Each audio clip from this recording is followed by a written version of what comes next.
তার পছন্দের দল হেরে গেছে, তিনি মন খারাপ। যে দল প্রতিপক্ষ, তাদের সমর্থকদের বুলিং এর কারণে তিনি সহ্য করতে না পেরে আত্মহত্যা করেছেন। ও রতন, রতন রে, আমার বুকে আয় রে। বিশ্বকাপে প্রিয় দলের পরাজয় মেনে নিতে না পেরে নিজ ঘরে ফ্যানের সাথে ঝুলে নিজের জীবন শেষ করেছেন রতন নামের এই ব্রাজিল সমর্থক। ছেলের বয়স মাত্র ১৯। ঘরে আছে প্রিয়তমা স্ত্রী ও ৩ মাস বয়সী একটি কন্যা সন্তান। বিশ্বকাপ ফুটবলে আর্জেন্টিনা মিশরের ম্যাচ নিয়ে একদল দর্শকের মধ্যে হাতাহাতির জেরে এক ব্যক্তির মৃত্যু হয়েছে। ফুটবল বিশ্বকাপ খেলা নিয়ে মারামারিতে এখন পর্যন্ত বাংলাদেশের ১০ সমর্থকের মৃত্যু হয়েছে। কোথাকার কোন দেশের খেলা? এমন দেশের সাপোর্টও করছে দেশ, যে দেশ রাষ্ট্রীয়ভাবে বলছে, ঘোষণা দিচ্ছে রীতিমতো যে আমরা ইহুদিবাদীদের সাথে আছি, ফিলিস্তিনের বিপরীতে আছি, এবং তাদের সমর্থকরা তাদের পতাকা রীতিমতো প্রদর্শন করছে। মুসলমানের সন্তান তাদেরকে সমর্থন জানিয়ে জীবন পর্যন্ত দিয়ে দিচ্ছে। খেলবে আরেকজন, আমি দেখব কেন? খেলবে আরেকজন, আমি না খেয়ে নাচা পাবলিক হব কেন? নবী আলাইহিস সালাম যথাযথই বলেছেন যে একটা সময় আসবে মুসলমানরা এদের পেছনে অন্ধের মতো ছুটবে। ফুটবল বিশ্বকাপ উন্মাদনায় ১০-১২ জন মানুষ এবছর নিহত হয়েছেন। কুষ্টিয়ায় একজন আত্মহত্যা করেছেন বুলিংয়ের কারণে। এসব মৃত্যুর জন্য কে বা কারা দায়ী? প্রিয় ভাইরা আমার, খুবই দুর্ভাগ্যজনক একটা বাস্তবতা, খুবই দুর্ভাগ্যজনক একটা বাস্তবতা যে আমাদের দেশে প্রতি বছরই খেলাকে কেন্দ্র করে মানুষের প্রাণ ঝরে। ইমানদারের জীবন এত সস্তা হয়ে গেল যে কোথাকার কোন দেশের খেলোয়াড়, তারা হারলো কি জিতলো তার জন্য আমরা মারামারিতে লিপ্ত হয়ে যাব, খুন করে ফেলবো, বন্ধু বন্ধুকে পানিতে চুবিয়ে মেরে ফেলেছে। এই উন্মাদনা যারা তৈরি করছেন, এই উন্মাদনাকে যারা মাত্রাহীন ভাবে নিয়ে যাচ্ছেন, সীমাহীন উন্মাদনা যারা তৈরি করছেন, তারা এর দায় এড়াতে পারেন না। খেলাধুলা মানুষের জীবনের অংশ, বিনোদন মানুষের জীবনের অংশ। শরিয়ার সীমানার মধ্যে সেটা করতে শরিয়া নিষেধ করে না, কিন্তু সীমালঙ্ঘনকারীকে আল্লাহ তাআলা পছন্দ করেন না। ইন্নাহু লা ইউহিব্বুল মুতাদিন। আল্লাহ তাআলা সীমালঙ্ঘনকারীকে পছন্দ করেন না। আল্লাহ সীমানা ক্রস করে গেলে সেখানে অকল্যাণ আসবেই, আজ অথবা কাল। মানুষ একটা সময় হয়তো বুঝবে, কিন্তু ততদিন হয়তো দেরি হয়ে যাবে। কুষ্টিয়া বিশেষ করে যে ঘটনা ঘটেছে, গণমাধ্যম থেকে যেটুকু জানা গেল যে তার পছন্দের দল হেরে গেছে, তিনি মন খারাপ। এর মধ্যে তার যে দল প্রতিপক্ষ, তাদের সমর্থকদের বুলিংয়ের কারণে তিনি সহ্য করতে না পেরে আত্মহত্যা করেছেন। তার স্ত্রী আছেন, ছোট ছোট সম্ভবত 2টা বাচ্চা পর্যন্ত আছে। চিন্তা করা যায়, মানে এর চেয়ে বড় ট্র্যাজেডি আর কি হতে পারে? 10-12 জন মানুষ একটা দেশে মারা যাচ্ছে, সেই দেশেরও কোনো খেলা না। কোথাকার কোন দেশের খেলা? এমন দেশের সাপোর্টও করছে দেশ, যে দেশ রাষ্ট্রীয়ভাবে বলছে, ঘোষণা দিচ্ছে রীতিমতো যে আমরা ইহুদিবাদীদের সাথে আছি, ফিলিস্তিনের বিপরীতে আছি, এবং তাদের সমর্থকরা তাদের পতাকা রীতিমতো প্রদর্শন করছে গ্যালারিতে। আর মুসলমানের সন্তান তাদের জন্য পাগল পড়া হয়ে যাচ্ছে। মুসলমানের সন্তান তাদেরকে সমর্থন জানিয়ে জীবন পর্যন্ত দিয়ে দিচ্ছে। এর চেয়ে দুর্ভাগ্যজনক বিষয় আর কি হতে পারে? আল্লাহ তাআলা আমাদের ভাইদেরকে হেদায়েত দান করুন। যাদের সুযোগ আছে তারা শারীরিক কসরত করবেন, ব্যায়াম করবেন, সুস্থ থাকার জন্য এটা দরকার।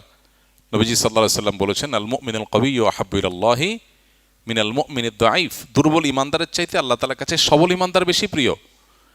সবল ইমানদার থাকার জন্য আপনার খাদ্য, আপনার ঘুম, আপনার সব কিছু পরিমিত হওয়া দরকার, স্বাস্থ্যসম্মত হওয়া দরকার, হিসেব নিকেশ করে হওয়া দরকার।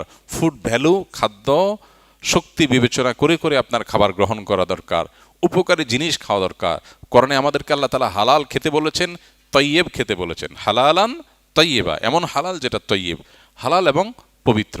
এখানে তয়্যিব শব্দের আক্ষরিক অর্থ পবিত্র হলেও তাফসিরে কুরতুবী ইমাম কুরতুবী রাহমাতুল্লাহ আলাইহি তয়্যিব শব্দের কয়েকটা ব্যাখ্যার ভিতরে একটা ব্যাখ্যা উল্লেখ করেছেন যে যেই খাবার মানুষের দুনিয়া এবং আখিরাতে ক্ষতির কারণ হবে না সেটা।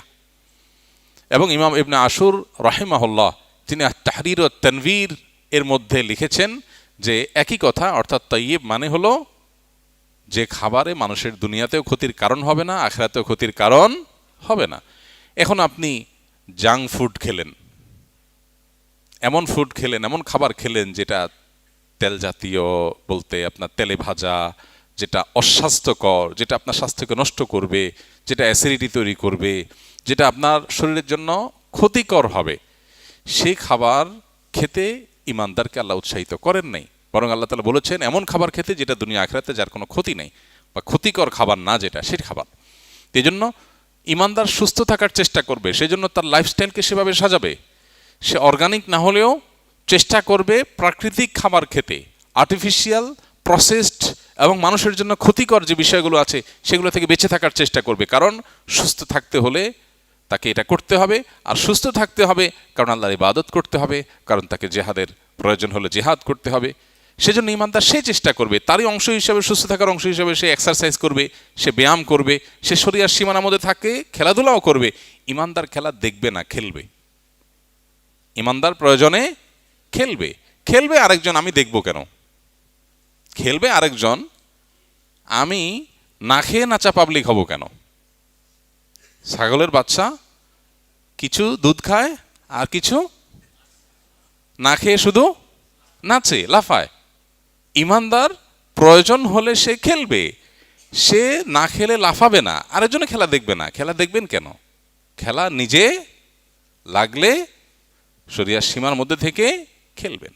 এরপরেও যদি কেউ শরিয়ার সমস্ত শারায়েত মেনে যদি দেখে কোনো মাঠে খেলা হচ্ছে, আপনি দেখলেন, বা এমন কোনো জায়গা আছে যেখানে কোনো হারাম কিচ্ছু নাই, কোনো আসক্তি নাই, বহু শর্ত সাপেক্ষে সেটা জায়েজ হতে পারে।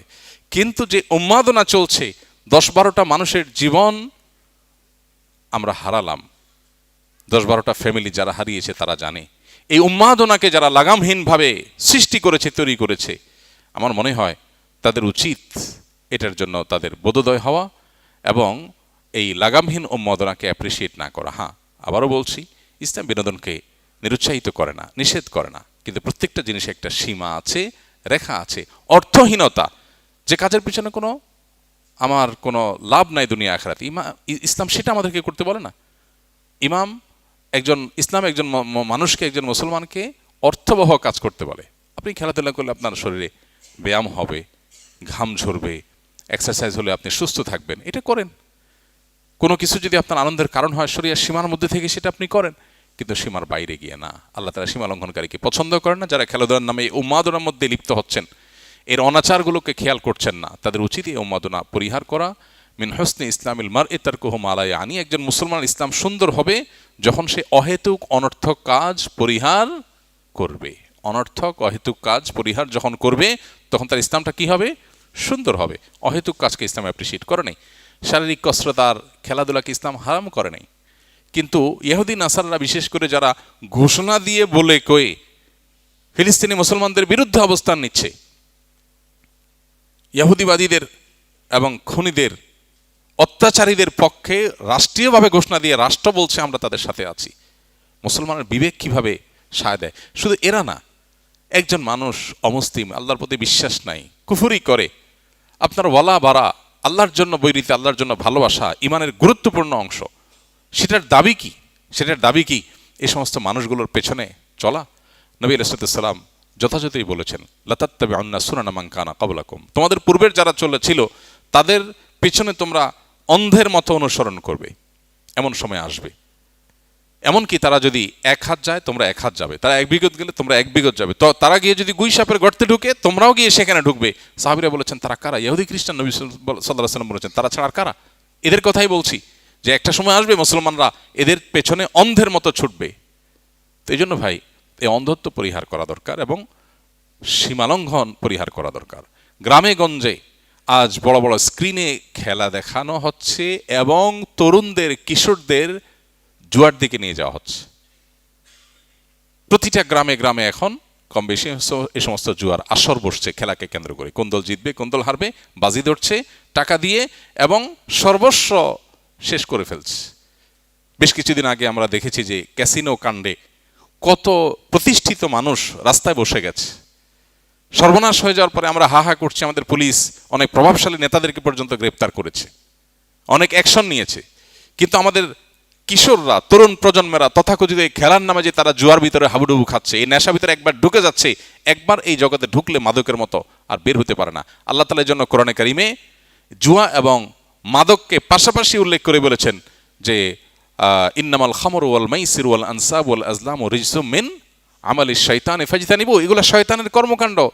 শয়তান এগুলো দিয়ে মানুষের মধ্যে বিবাদ ঘটাতে চায়। এই যে 12টা মানুষের প্রাণ গেল, 10টা মানুষের প্রাণ গেল, কোরআনে আল্লাহ আগেই বলেছেন যে এই জিনিসগুলো মানুষের মধ্যে বিবাদ বিতণ্ডা তৈরি করে। এবং বিশেষ করে এই যে জুয়ার যে বিস্তার আজ গ্রামে গঞ্জে হচ্ছে, এই খেলাকে ঘিরে, খেলার মোড়কে জুয়াকে প্রচার করা হচ্ছে। বাংলাদেশের খেলার সাথে রিলেটেড যে আপনার বিভিন্ন সংবাদ মাধ্যম আছে, এর কোনোটিতে রীতিমতো খেলার ফাঁকে ফাঁকে জুয়ার অ্যাডভার্টাইজ নিয়মিত দেয়া হচ্ছে।